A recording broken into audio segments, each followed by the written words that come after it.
세상에는 쓸모를 떠나 귀하게 여겨지는 것들이 있습니다. 분명 시간이 흘러도 변치 않는 가치를 얻게 되는 것들이 존재하죠. 예컨대 보석이 그렇습니다. 그런데 보석은 어떻게 생성되는 걸까요?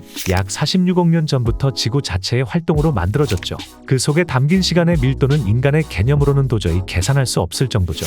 그렇기에 보석을 향한 인간의 욕망은 어쩌면 그 장대한 시간에 대한 갈망일지도 모릅니다. 까르띠에는 170여 년 동안 기나긴 시간을 거쳐 탄생한 보석과 경이로운 자연, 세계의 문화에서 영감받은 디자인의 장인의 독보적인 공예 기술을 결합한 주얼리를 만들어 왔습니다. 지금 DDP에서 한창인 까르띠에 시간의 결정을 감상하며 그 가치에 대해 탐구해보려 합니다. 단언컨대 전시실을 나갈 때 우리는 새로운 인식과 시선을 가지게 될 거예요. 참고로 여기서의 결정은 decision이 아니라 액체 또는 비결정 상태의 고체가 결정의 형태가 되는 현상인 crystallization입니다. 전시는 시간을 중심으로 구성되어 있습니다.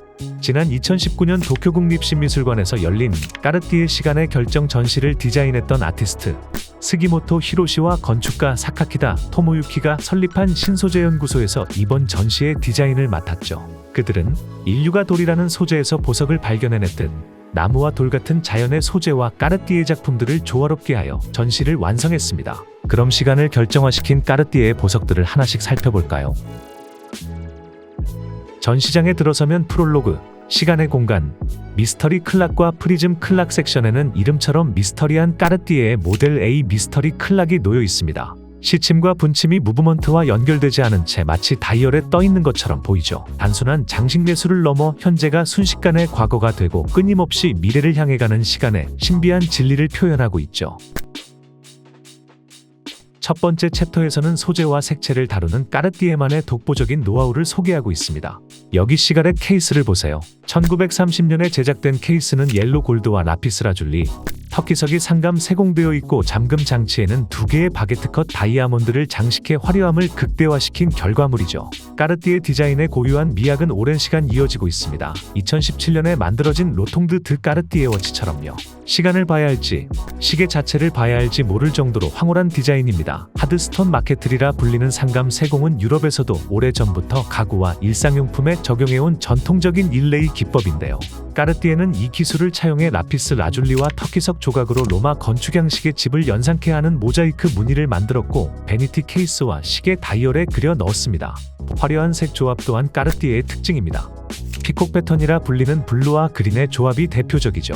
이러한 색 조합은 당시 매우 이례적이었습니다. 1920년대부터 매종은 나뭇잎이나 꽃, 과일 모양을 새긴 인디안 전통 인그레이빙 잼스톤에서 영감을 얻어 루비, 사파이어, 에메랄드를 나뭇잎이나 꽃, 새싹, 베리 등의 모양으로 조각하여 마치 식물을 연상시키는 주얼리를 제작하기 시작했습니다.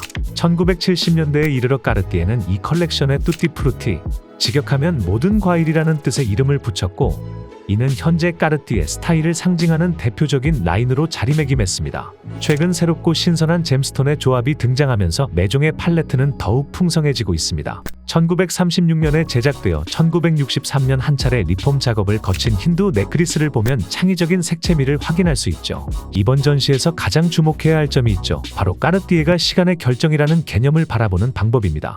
이 챕터에서는 공간을 수직적으로 구분하기 위해 한국의 전통적인 소재 라를 캐노피처럼 연출했습니다. 마치 안개처럼 은은한 라로 둘러싸인 전시장 안에는 가스가스기라는 일본의 삼나무로 만든 쇼케이스가 가지런히 배치되어 있어 신비로운 분위기를 자아내죠. 무언가를 바라볼 때 아무런 저항 없이 빠져들게 만드는 대상이 있죠. 바로 이 웅장한 초록빛 에메랄드 넥크리스가 그렇습니다. 1932년 특별 주문으로 제작된 이 목걸이는 143.23캐럿의 압도적 크기의 에메랄드와 그를 메워싼 리드미컬한 다이아몬드 라인이 특징이죠. 이 목걸이와 디자인적 병렬을 이루는 2017년 제작된 넥크리스 역시 콜롬비아산 카보숑 컷 에메랄드가 마치 울창한 숲을 바라보듯 몰입하게 만듭니다. 이번 전시 포스터 이미지에 담긴 이 브레이슬릿은 보석을 마치 유기체처럼 유연하게 세공의 움직임에 대한 까르띠에의 철학을 찬란하게 담아냈죠.